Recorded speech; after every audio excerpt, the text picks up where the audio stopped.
करू शकता, पण क्लायंट म्हणाल अरे मला स्ट्रक्चर वापरायचंच नसेल त्याचा उपयोग काय. मग एल कमी करू शकतो का, तर सबस्टिट्यूट फ्रेमवर्क सिस्टीममध्ये तुम्ही एल कमी करताय स्ट्रक्चरचा. कसा आपण पाहूया. ही जर सिस्टीम असेल, ह्याच्यामध्ये हे कॉलम्स आहेत,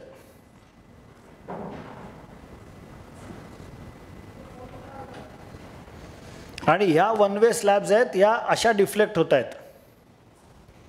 तर मी ह्या वन वे स्लॅबचं डिफ्लेक्शन कमी करण्यासाठी ह्याची जर इथे मध्ये गर्डर टाकला अंडर साईडला, म्हणजे हा जर क्रॉस सेक्शन मी घेतला तर ही स्लॅब होती, या स्लॅबला खाली मी इथे गर्डर टाकला, म्हणजे गर्डर लोखंडाचा दाखवला, it can be concrete also और एनी अदर मटेरियल ऑल्सो. तर ह्याची स्लॅब काय झाली, L/2 झाली. स्लॅब L/2 झाली म्हणजे बेंडिंग मुवमेंट 1/4 झालं. बेंडिंग मुवमेंट 1/4 झालं म्हणजे काय झालं, डिफ्लेक्शन एकदम कंट्रोलमध्ये आलं. क्लिअर. बरं, ह्याच्यात गंमत काय झाली की आधी या स्लॅबचं वजन ह्या बीमवर आणि या बीमवर होतं, इथे मध्ये टाकल्यामुळे ह्या बीमवर आणि या बीमवर गेलं. Is this clear. त्यामुळे हा बीम तो आधी ते लोड वन वे स्लॅब आहे ना, ही वन वे स्लॅबला मी मधोमध, म्हणजे आता ही वन वे स्लॅब आहे की नाही, ही जी आहे या दोन बीमच्या मध्ये, जर का मी हे दोन्ही पंखे काढून इकडे गर्डर टाकला तर काय होईल, अर्ध लोड ह्या गर्डरमधनं त्या बीमवर जाईल. एनिवेज हे प्रायमरी, हे सेकंडरी बीम असल्यामुळे त्या बीमवरच जात आहे लोड प्रायमरी बीमच्या केसमध्ये. पण इमॅजिन की इथे कॉलम आहे आणि इथे कॉलम आहे, ही केस आहे. या केसमध्ये इथे मध्ये बीम टाकल्यामुळे ह्याचं लोड ह्या दोन बीम्सवरती गेलं साईडच्या.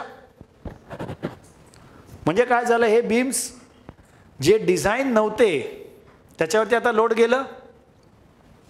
तर हे मला करायचं नसेल तर मी काय करू शकतो, मी आता समजा ही केस, ही स्लॅब आणि ही स्लॅब सेमच आहे, तर मी इथे आधी एक गर्डर टाकू शकतो असा,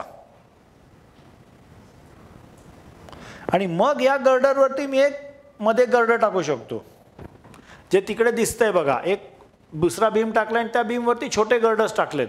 हा गर्डर पुढे जात नाहीये बघा. या केसमध्ये काय होईल, वजन परत या बीमवरतीच जाईल. फक्त आधीच्या केसमध्ये बेंडिंग मुवमेंट जास्त होतं, आता शिअर वाढेल. कळलं. आता शिअर वाढेल, बेंडिंग मुवमेंट. तर हा बीम जर शिअर पण घेण्याचा केपेबल नसेल तर मग त्याला स्ट्रेंथनिंग करायला लागेल. सबस्टिट्यूट फ्रेमवर्क सिस्टीम कळली. सबस्टिट्यूट फ्रेमवर्क सिस्टीम डिझाईन करण्यासाठी आपल्याला टीममध्ये एक स्ट्रक्चरल डिझायनर लागतो आणि लागतोच. अनुभवाने छोट्या छोट्या स्पॅन्स करता सबस्टिट्यूट फ्रेमवर्क सिस्टीम करता येते. सबस्टिट्यूट फ्रेमवर्क सिस्टीममध्ये आपण हा जर बीम केपेबल, समजा हा बीम केपेबल नाही आहे, मी ह्या सिस्टीमने एक मध्ये गर्डर टाकला आणि हा बीम केपेबल नाही आहे, मी इथे एक कॉलम टाकू शकतो का, टाकू शकतो ना. पण ते आर्किटेक्चरली परमिसिबल पाहिजे. म्हणजे मी म्हटलं की हा बीम जो आहे प्रायमरी बीम, त्याला मध्ये मी इथे कॉलम टाकतो 2, तर हा हॉल मग त्याची युटिलिटी संपली ना. हा हॉल जर मी 2 क्लासरूममध्ये डिवाइड करायचा म्हटला तर इथे कॉलम चालू शकेल, पण हॉलच्या मधोमध कॉलम आला तर काय, त्याची युटिलिटी संपली. क्लिअर. त्यामुळे सबस्टिट्यूट फ्रेमवर्क सिस्टीममध्ये आपण कुठच्याही प्रकारे लोडचं रिडिस्ट्रीब्युशन करू शकतो. तर हेच सिस्टीम आपण जॅकार्चमध्ये करू शकतो. म्हणजे आता जॅकार्च म्हणजे काय, जॅकार्चचं एक आपण हे बघितलं तर असं ते 2-2 फुटाला जॅकार्च असतं.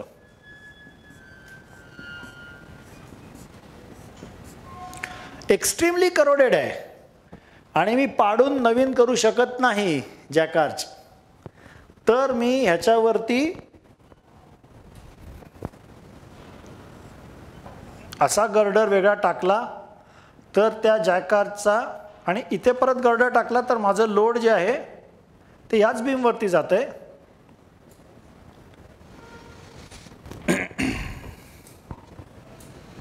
सो जॅकार्डच्या स्ट्रेंथनिंगला मटेरियल स्ट्रेंथनिंग पॉसिबल होत नाही. कारण कळलं, कारण we cannot access this wall ना. ही वॉल ॲक्सेस होऊ शकते का? नाही होऊ शकत, कारण दोन्ही साईडने ब्रिकवर्क आहे. आणि हे जर मी सगळं तोडलं हे रिपेअर करण्यासाठी तर ठीक आहे, मग अख्खी स्लॅबच मी रिकास्ट करतोय.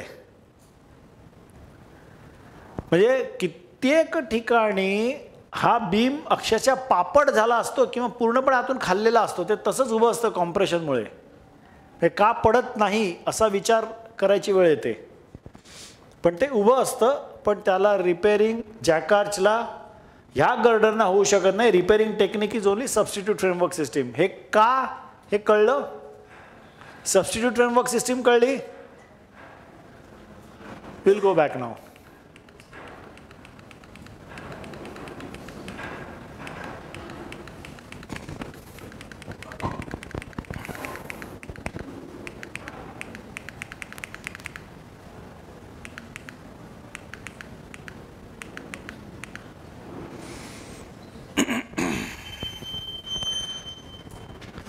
आपण मगाशी ह्याच्यामध्ये एक फोटो पाहिला, एक चित्र मी इकडे काढलं होतं फोटोने.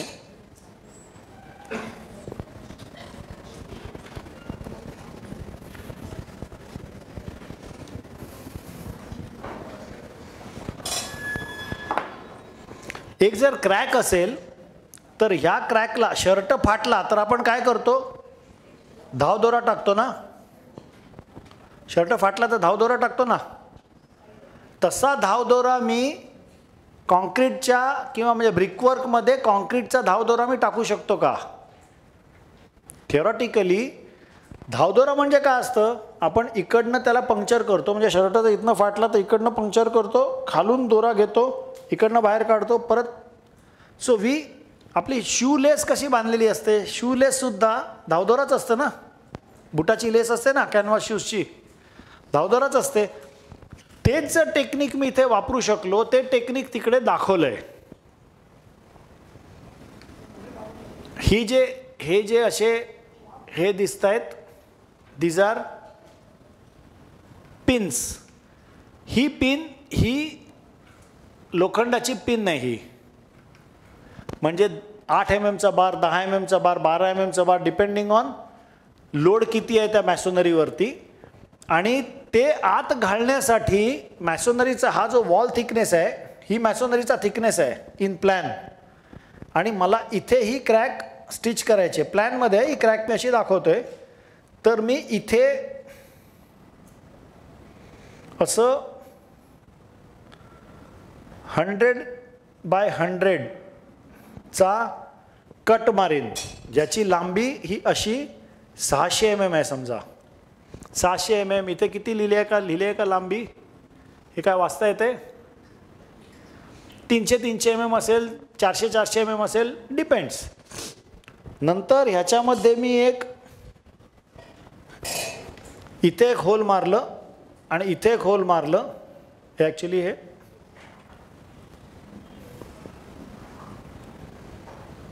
असं आहे समजा. आणि इथे एक मी होल मारलं आणि ह्याच्या आतमध्ये मी एक 12 mm चा, 8 mm चा, 10 mm चा रॉड टाकला, जो हा रॉड अशा शेपचा आहे. हा एपॉक्सीने इकडे चिकटवला तर काय होईल? तो बार या क्रॅकला आणखी वाईड होऊ देणार नाही. बरोबर आहे? Is this clear? आणि मग हे जर मी कॉन्क्रीटने बंद केलं तर will it not act like a stitch?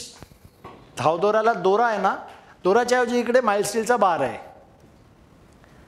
हे टेक्निक सोपं आहे, पण ऑन साईट करायला आता 4 इंच बाय 4 इंचाचं असं एक जर तुम्हाला काळ्या दगडामध्ये जर ते स्टिच करता कट मारायचा असेल तर तो कटरने कापण्यामध्ये जीव जातो. It's very tough. कारण नुसत्या कटरने कापून तो बाहेर येत नाही, तो कटरने कापल्यानंतर त्याला फोडून काढायला लागतो तो छिन्नीने.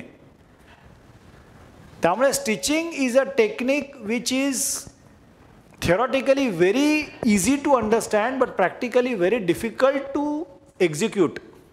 हे कळलं? हे कळलं का? It's very clear. कारण कटरने तुम्ही हा कट मारू शकता, हा कट मारू शकता, पण हे तोडणार कसं हे तुम्हाला शेवटी छिन्नीनेच तोडायला लागतं. म्हणजे हाच जर क्रॉस सेक्शन आपण क्रॉस सेक्शनमध्ये घेतला, हे जर ब्रिकवर्क आहे तर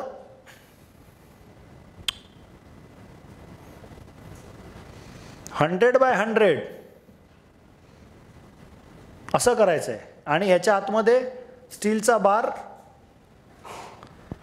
असा असा आणि असा आतमध्ये क्रॅकच्या अक्रॉस द क्रॅक असा स्टीलचा बार घालायचा आहे. Is this clear? आणि मग हे कॉन्क्रीटने भरायचं आहे.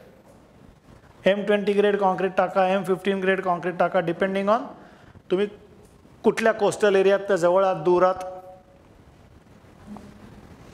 त्यामुळे स्टिचिंग टेक्निक हे फार पॉप्युलर नाही आहे, कारण इट इज व्हेरी टफ. तुम्ही इथे कट माराल, इथे कट माराल, हे तोडणार कसं? हे मधला पोर्शन छिनीनेच तोडायला लागतो आणि 600 mm 750 mm. त्यामुळे स्टिचिंग टेक्निक हे आम्ही तर गेल्या 20 वर्षामध्ये अजिबात वापरलेलं नाही आहे. But it is one of the techniques which you must know. Earthquake नंतर मोठ्या मोठ्या ज्या क्रॅक्स पडतात त्या ग्राउटिंग करायच्या आधी त्याला स्टिचिंग करू शकतो आणि मग ग्राउटिंग करू शकतो. ह्या this is a strengthening technique and a repair technique both. क्रॅकची विड्थ अरेस्ट करायला हे टेक्निक वापरलं जातं. क्लिअर? आपण तो पाहिला सील बँड न टाकल्यामुळे क्रॅकिंग कसं होतं. हा सील बँड टाकायचा एक फोटो. लिंटल बँड कसा टाकणार? जर तिकडे लिंटल टाकलेलं नसेल वरती समजा, तर लिंटल बँड कसा टाकणार? फोडायला लागेल ना सगळं. तिथे क्रॅक पडले आहे बघा, ऑलरेडी पडले तिथे crack.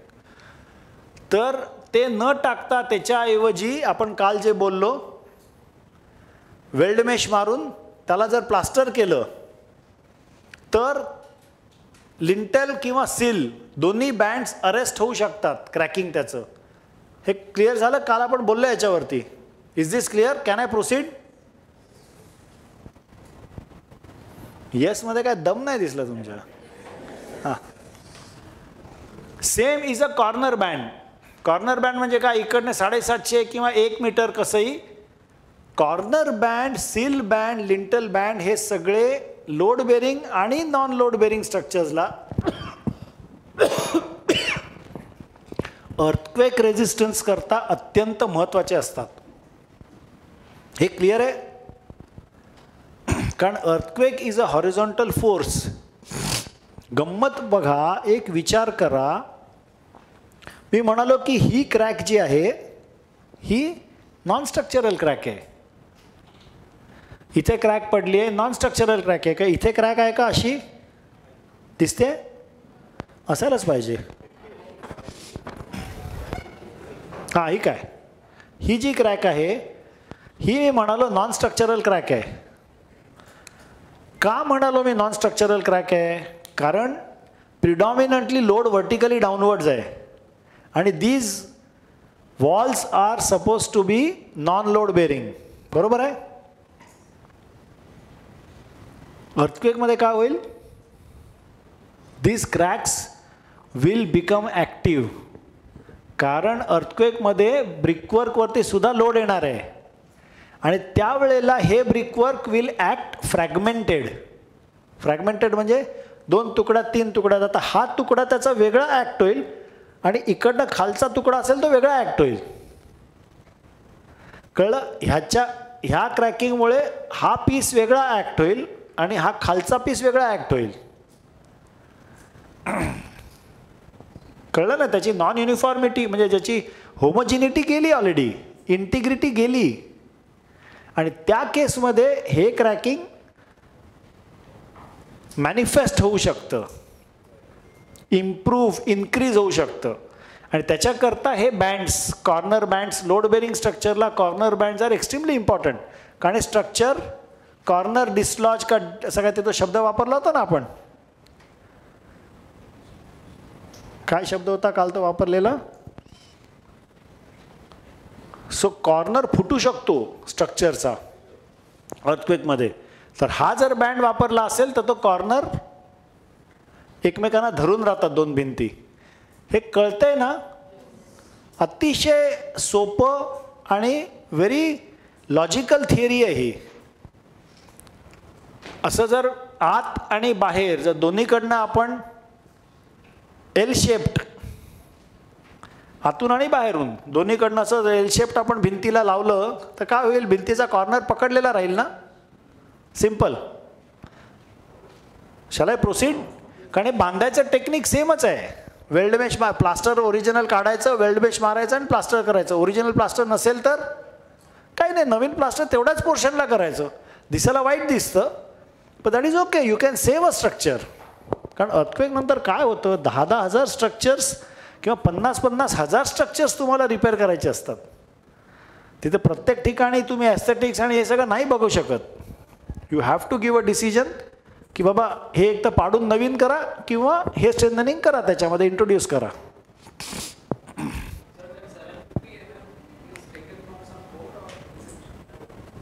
It will depend on what is the length of your wall. You can go for 1 meter also. A lot of work on earthquake has been done by CBRI Roorkee, IIT Roorkee. They have done a lot of work. There are huge number of books they have written. Some of them are this fat also, with all illustrations similar to this. Please go through that. There are strengthening techniques of load-bearing masonry after earthquake. That also is a separate technique, but we are just trying to show you 2-3 basic techniques: corner band, lintel band, and sill band, and stitching. Simple. Explain the repairing method for the different crack types of the given structure. We have already explained it from 202 to 230. बरोबर आहे? हे तुमच्या course content प्रमाणे आपण जातोय म्हणून असं इकडे लिहिलेलं आहे. So we are on slide 231. Explain the dampness in wall and its repair technique. External leakage आपण पाहिलं. External leakage can be because of so many this things. A leaking plumbing pipe. आता गंमत कशी आहे की एक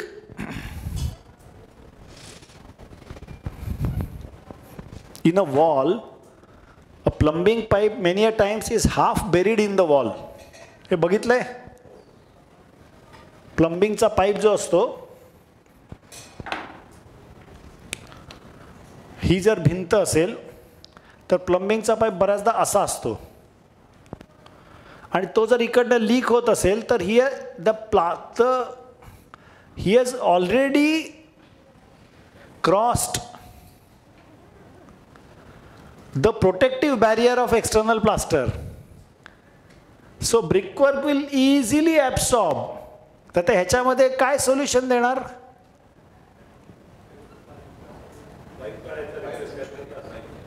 पाईप काढायचा, replace करायचा प्लास्टर. ह्याच्यामध्ये चेतन रायकरची गरज आहे. So plumbing external leakage you have to apply your logic, common sense and vision.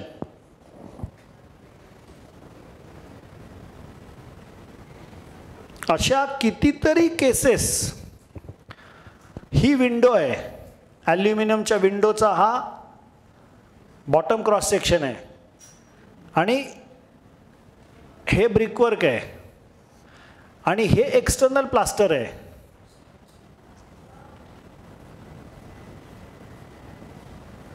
आणि इथे गॅप आहे, इथनं पाणी, आणि ही गॅप अशी डोळ्याला दिसते. How do you see this gap? अशी नुसती दिसत नाही. त्याच्याकरता एक छोटा आरसा वापरायचा. आतून तुम्हाला ती बाहेरची क्रॅक जर बघायची असेल तर छोटा आरसा घेऊन असं बघितलं की दिसतं. आता हल्ली आरसा पण घ्यायची गरज नाही. सेल्फी मोडमध्ये जर तुम्ही मोबाईलमध्ये बघितलं तर ती क्रॅक दिसते. सेल्फी काढत असतं ना आपण सगळे सेल्फी मोडमध्ये. So you can see the vertical portion also. तुमच्या आपापल्या कॉलेजमध्ये जाऊन ते पहा. You will be surprised. इतकं घाणेरडं काम असतं. आणि मग विंडोच्या बाजूला लिकेज असतं. सर विंडोच्या बाजूला लिकेज आहे, अख्खं प्लास्टर नवीन करायला लागणार. अख्खं प्लास्टर नाही करायला लागणार. You just need to seal this gap. तिसरी केस म्हणजे ही भिंत आहे एक्सटर्नल, हे एक्सटर्नल प्लास्टर आहे आणि इथे एक ऑलरेडी झाड आलं आहे. सॉरी मी आता जरा इथे झाड आलं आहे समजा. झाड, आणि झाडाचं मूळ आत गेलंय.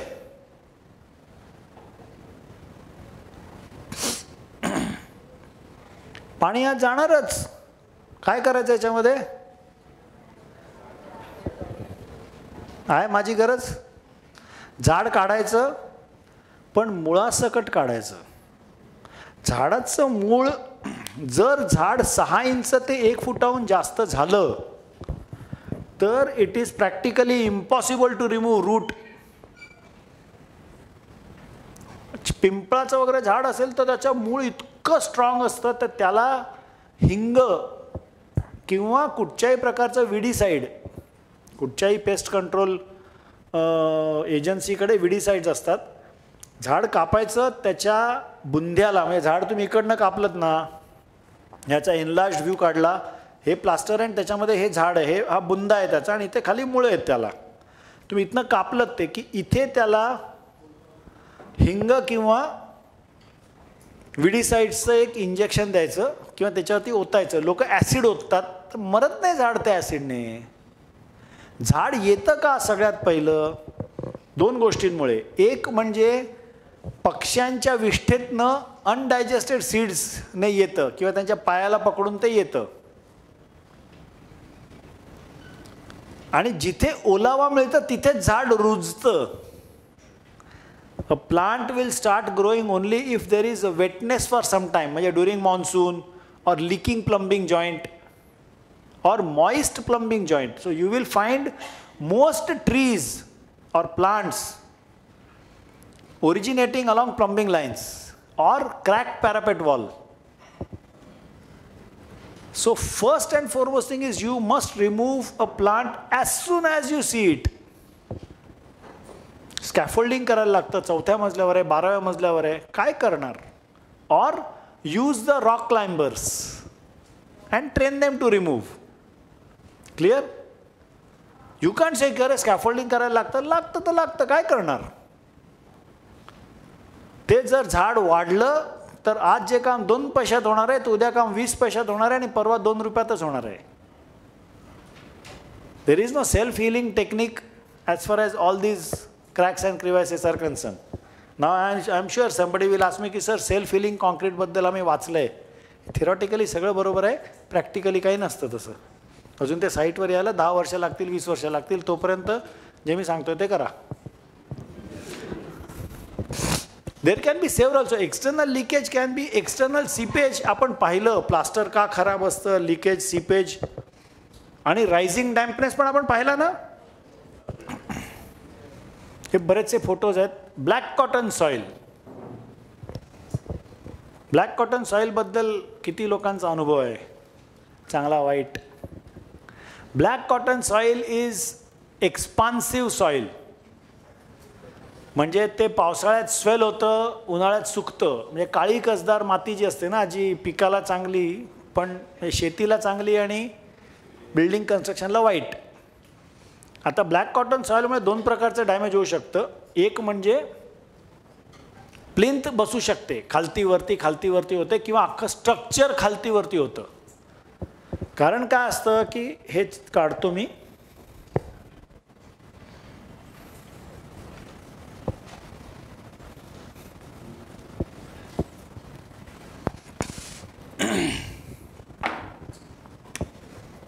ही भिंत आहे, इथे खाली फुटिंग आहे, हे ग्राउंड लेवल आहे, इथे प्लिंथ आहे. जर इथे पण खाली ब्लॅक कॉटन सॉइल असेल तर ते स्ट्रक्चरच गेलं 12च्या भावात. त्याला इतक्या प्रकारचं लिकेज होणार. पण इथे ब्लॅक कॉटन सॉइल आहे, तुम्ही इथे रबल सोलिंगच्या खाली ब्लॅक कॉटन सॉइल तुम्ही रिप्लेस केली नाही तर प्लिंथमध्ये असलेली black cotton soil, the simple solution is replace the black cotton soil with murum. अख्खी प्लिंथ खोदा, टायली वरती खालती जातात ना, अख्खी प्लिंथ खोदा. There is no magic solution. पण अख्खं स्ट्रक्चर रिप्लेस करा हे पण सोल्युशन आहे. Replace the whole structure. पण ते खूप खर्चिक आहे. त्याच्याऐवजी इथे आपण सबस्टिट्यूट फ्रेमिंग सिस्टीम फुटिंगला करू शकतो. हे थिअरॉटिकली पॉसिबल आहे. सबस्टिट्यूट फ्रेमवर्क म्हणजे काय, इथे जर तुम्ही पाईल मारले, मायक्रो पायलिंग केलं आणि हे मायक्रो पायलिंग जर ह्याच्याबरोबर कनेक्ट केलं तर उभं राहू शकतं ना. ह्याचा खर्च केवढा येतो, ह्यूज. काल जे आपण पाहिलं ना, ते प्लिंथ प्रोटेक्शन करा, त्याच्या बाजूला ट्रेंच करा, हे सगळे उपाय सगळे उपाय ब्लॅक कॉटन सॉईल करता केले जातात. But I have yet to see a structure which is treated for black cotton soil 100%. There are huge limitations of repairing a structure for black cotton. Chemical grouting करू शकता black cotton सॉईलला आणि 5% लाईमने mixing करू शकतो आपण. Lime stabilises black cotton soil.